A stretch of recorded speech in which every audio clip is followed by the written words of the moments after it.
안녕하세요. 메디컬 포커스 나다현입니다.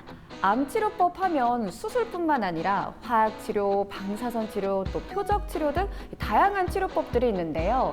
사실 잘 모르시는 분들도 많을 겁니다. 그래서 오늘은 이 다양한 암치료법에 대해 자세히 알아보겠습니다. 오늘 함께해 주실 분입니다. 건양대학교 병원 암센터 이상옥 원장님 모셨습니다. 원장님 안녕하세요. 안녕하세요. 네, 오늘은 이 다양한 암치료법과 또 관리 부분들에 대해서 좀 자세히 다뤄보려고 하는데요. 요즘 다양한 암치료법이 있잖아요. 어떤 치료법들이 있는지 조금 짚어주실 수 있을까요? 가장 대표적인 치료법은 수술입니다. 근데 수술을 해서 제거를 할 수 있다고 하면은 제일 좋은 치료법이 수술인데요. 또 항암 치료라고 하는 게 있죠.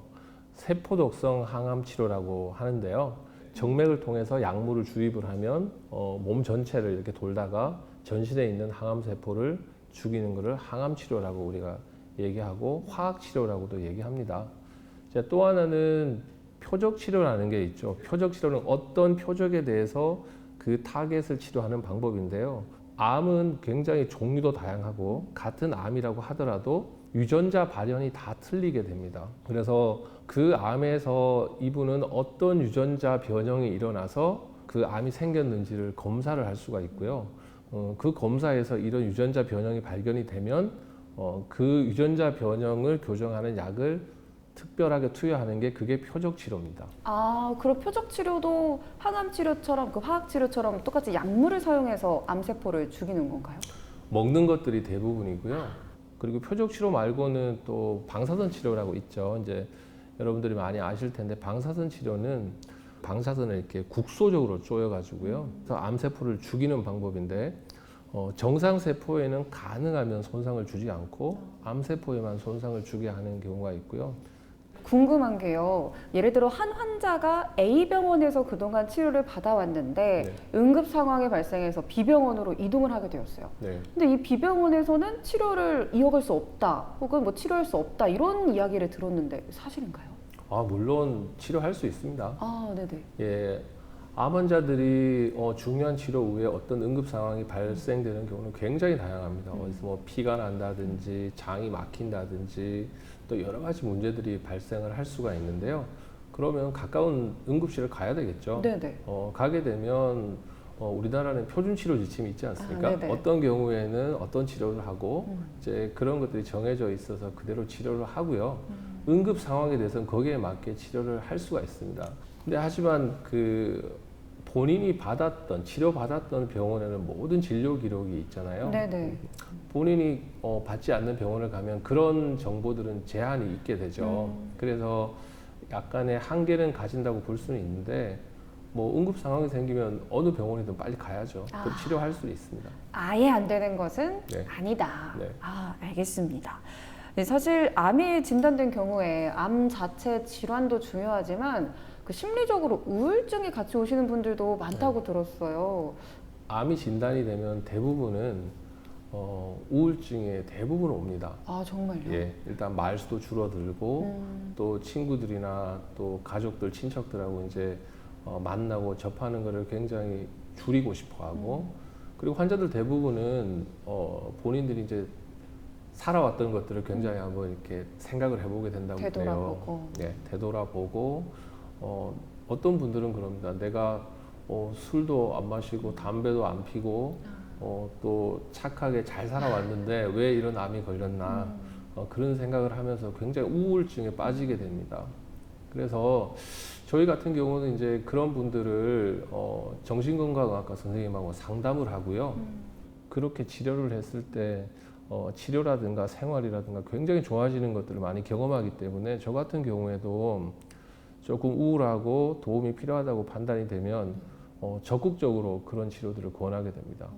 그러면 암 진단을 받은 그 환자와 오랜 시간을 같이 생활하는 이 보호자들의 역할도 좀 중요할 것 같은데 어떤 점을 좀 신경 쓰면 좋을까요? 보호자 입장에서. 보호자들이 굉장히 눈치를 많이 보죠. 환자 눈치를요? 예. 이런 얘기하면 뭐 기분이 나쁘지는 않을까, 또 우울해지고 힘이 빠져가지고 치료에 방해나 되지는 않을까, 이제 그런데요. 의료진이나 가족들이나 같이 환자를 이해하고 지지해 주는 게 가장 중요하고 환자분한테 도움이 됩니다. 이 암 환자분들이 치료받다 보면 드시는 거는 좀 잘 드시나요? 못 드실 것 같기도 하고 좀 식습관에 대해서 신경 쓸 부분이 있을까요? 이제 환자분들이 그런 거 많이 물어요. 어떤 거를 먹어야 되느냐, 궁금할 것 같아요. 어떤 걸 먹으면 안 되느냐. 네. 근데 기본적으로는 모든 음식물들을 다 드실 수 있습니다. 약간의 피해야 될 음식이 있는 경우가 있긴 해요. 그래서 그런 경우는 일단 본인을 치료하고 있는 담당 의사하고 상의하는 게 제일 중요하고요. 또 암 환자들은 특히나 면역력이 중요합니다. 면역력이 중요하기 때문에 고단백 음식을 양보다도 질이 좋은 음식을 먹는 게 중요하고요. 또 하나는 종합 비타민제라든가 미량 원소 보충을 위해서 그런 약물들을 조금 복용하는 것들은 도움이 됩니다. 그러면 그동안 이 교수님께서 많은 환자분들을 또 수술하고 봐오셨을 것 같은데 기억에 남는 환자분이 있으실까요? 기억에 남는 사람들은 좀 암이 심해가지고 또 막 드라마틱하게 병원에 오는 분들 있지 않습니까? 이제 그런 분들이 사실 저는 더 기억에 남습니다.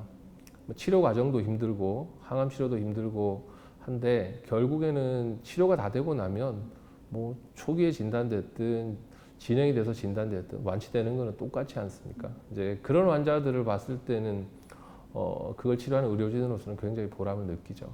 지금도 이 암과 싸우고 계신 분들이 정말 많으실 것 같은데요. 교수님께서 희망의 또 응원의 한마디 해주시면 우리 보고 계신 그 시청자분들께서 힘이 막 나지 않을까 싶습니다. 암은 완치됩니다. 완치되는 게 가장 중요하고요. 또 그런 긍정적인 생각을 가지고 치료에 임하는 게 무엇보다도 중요하다고 생각이 되고요.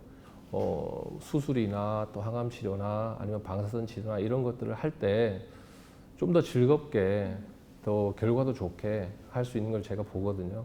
그래서 긍정적인 생각을 가지고 의료진을 믿는 게 무엇보다도 중요하겠습니다. 교수님이 방금 말씀하신 부분 중에 암은 완치됩니다. 이 말이 정말 짧지만 많은 환자분들과 또 보호자분들께 힘이 되는 메시지가 아니었을까 싶습니다. 지난주에 이어서 오늘까지 좋은 말씀 많이 해주셔서 너무 감사합니다, 교수님. 감사합니다. 네, 오늘도 건양대학교 병원 암센터 이상옥 원장님 함께 해주셨습니다. 교수님 그럼 인사드릴까요? 여러분 안녕.